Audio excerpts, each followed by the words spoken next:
আমার এলাকার লোক আমাকে ভোট দিয়ে বানিয়েছে ওই এলাকার রাস্তা নির্মাণের জন্য। আপনাকে রাস্তা করে দিতে হবে। আমার এলাকার লোকজন আমাকে এখানে পাঠিয়েছে ওই এলাকার খাল খনন করার জন্য। আমার এলাকার লোক আমাকে এখানে পাঠিয়েছে ওই এখানে স্কুল কলেজ যেখানে বিল্ডিং নাই সেই বিল্ডিং গুলো করে দিতে হবে। এইরকম লোক আপনাদের পাঠাতে হবে না?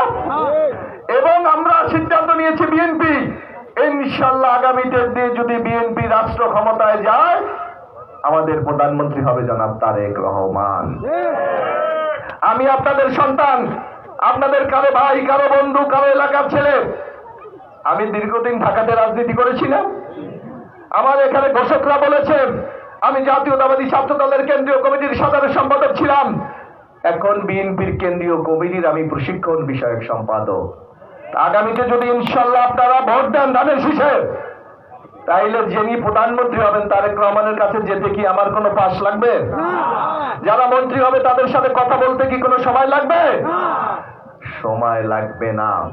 আগে আপনারা দেখেছিলেন এই আমাদের পটুয়াখালী থেকে একজন এমপি হয়েছিলেন, সংসদে দাঁড়িয়ে বলেছিলেন মাননীয় ব্রিজ আমার একটা স্পিকার লাগবে। আমরা কি ইনশাল্লাহ সেই ধরনের এমপি হব? ইনশাল্লাহ আমরা সেই ধরনের এমপি হব না।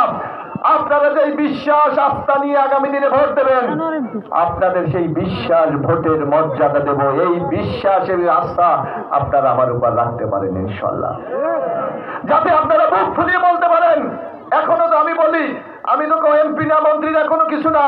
ইনশাল্লাহ ছাত্র রাজনীতির কারণে বিএনপির রাজনীতি করার জন্য এই চ্যালেঞ্জটা আমি দিয়ে যাই। বাংলাদেশের যেখানে গিয়ে থাকেন শুধু এই কথাটা বলবেন আমি এবিএম মোশাররফ হোসেনের এলাকার লোক।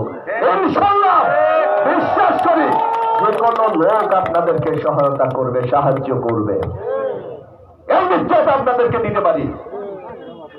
কিন্তু এই কাজগুলি করার জন্য তো একটা স্বীকৃতি দরকার না? একটা আইডেন্টিটি দরকার। আমি যখন আমাদের নেতৃবৃন্দ বলেছে, এর আগে আমাদের যিনি একজন নেতা ছিলেন জনাব মোস্তাফিজুর রহমান সাহেব দীর্ঘদিন বিএনপি রাজনীতি করেছে না? 2 বার তাকে আমরা উপজেলা চেয়ারম্যান বানিয়েছি না? একটু আপনাদের কাছে জিজ্ঞাসা করতে চাই আমি, মোস্তাফিজুর রহমান সাহেব 2 বার উপজেলা চেয়ারম্যান হয়ে আপনাদের এই চাকা মাইয়ার জন্য কি করে?